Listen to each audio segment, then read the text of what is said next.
자, 오늘 아주 오래된 이야기 하나를 들려드릴까 하는데요.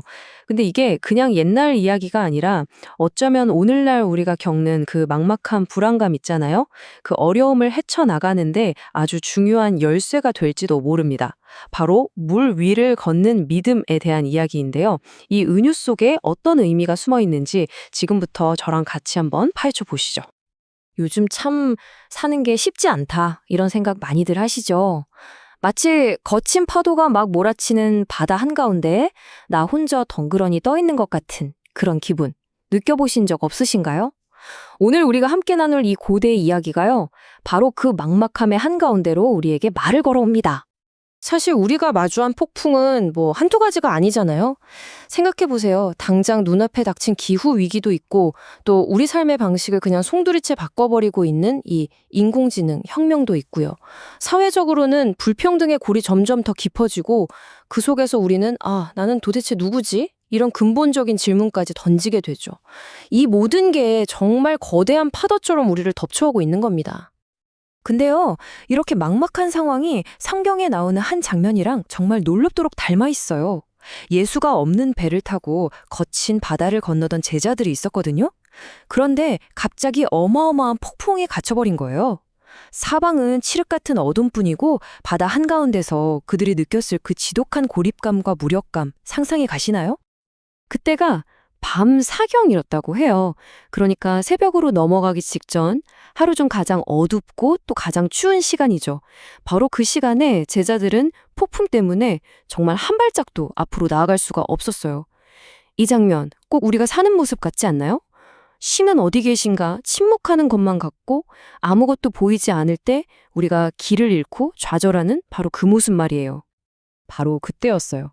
그 절망의 순간에 예수님이 물 위를 성큼성큼 걸어서 제자들에게 다가오시는 거예요. 자, 그럼 제자들은 와, 예수님이다 하고 안도했을까요? 아니요. 놀랍게도 그들의 첫 반응은 안도감이 아니라 극심한 두려움이었습니다. 글쎄, 유령이다 하면서 소리를 질렀다는 거예요.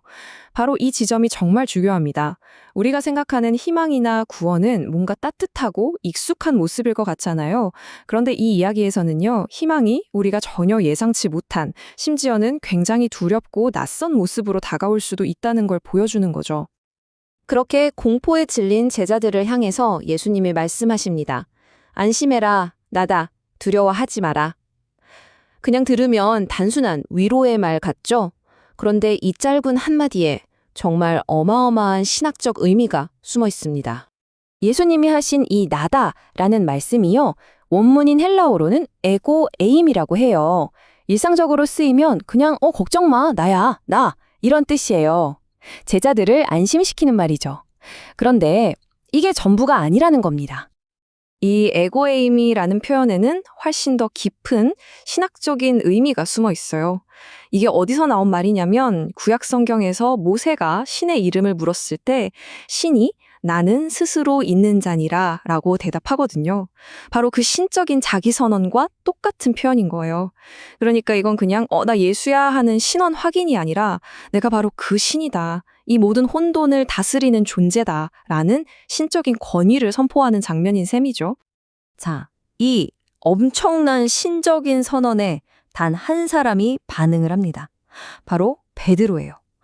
이제부터 베드로의 반응을 통해서 이 이야기가 오늘을 사는 우리에게 대체 무엇을 요구하고 있는지 한번 자세히 들여다보겠습니다.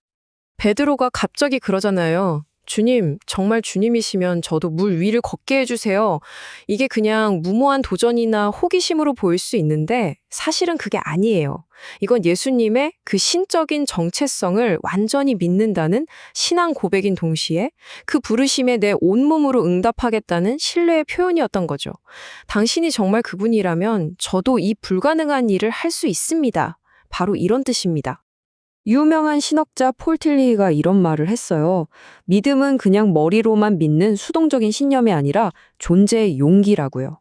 이게 무슨 말이냐면 바로 베드로처럼 불안하고 절망적인 상황 앞에서도 기꺼이 하나님을 향해 한 걸음 내딛는 그런 능동적인 용기를 말하는 겁니다. 바로 이거예요. 이 이야기가 우리에게 보여주는 믿음의 진짜 모습이요. 그냥 가만히 배 안에 머무는 게 아니라 먼저 그분의 부르심을 듣고 그리고 내가 안전하다고 느끼는 그 배 밖으로 과감히 벗어나서 마지막으로 아무것도 보이지 않는 그 미지의 세계를 향해 발을 내딛는 것. 그런 능동적인 신뢰, 바로 그 용기가 진짜 믿음이라는 거죠. 자, 이제 이야기는 클라이맥스로 향합니다. 베드로의 그 엄청난 용기가 그의 내면에 있던 두려움과 정면으로 부딪히는 순간이 오거든요. 정말이지 지극히 인간적인 순간이죠. 상상해보세요. 베드로가 정말로 물 위를 걷기 시작해요. 기적이죠? 그런데 그 순간 거센 바람이 불어오는 걸 보고만 거예요. 그러자 순식간에 두려움이 그를 덮쳤고 그는 그만 물에 빠져들기 시작합니다. 이 흔들리는 순간, 이 실패의 순간이야말로 이 이야기 전체에서 가장 현실적이고 또 가장 중요한 부분이라고 할 수 있습니다. 물에 허우적거리면서 베드로가 절박하게 소리칩니다. 주님, 저 좀 살려주세요.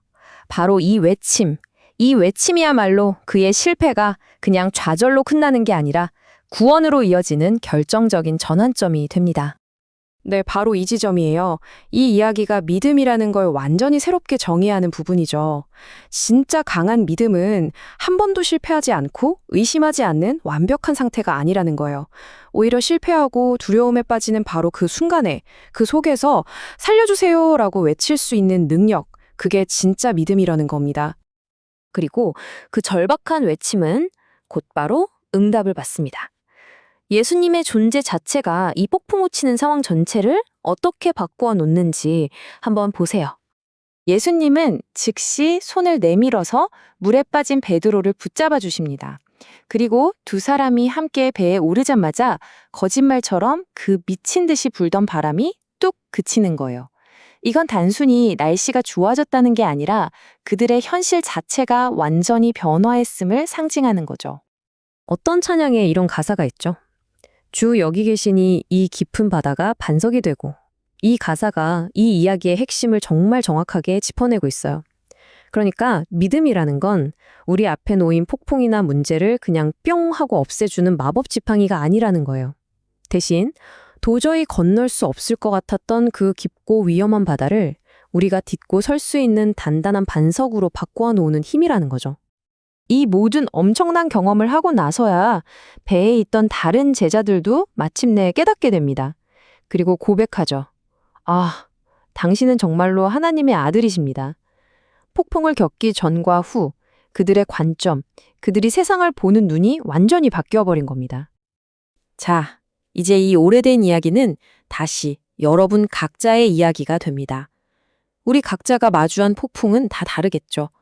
그게 기후위기일 수도 있고, 기술의 격변일 수도 있고, 아니면 지극히 개인적인 문제일 수도 있습니다. 여러분이 마주한 그 폭풍 속에서 여러분에게 배 밖으로 나선다는 것은 과연 어떤 의미일까요? 그 첫걸음은 어디를 향해야 한다고 생각하시나요?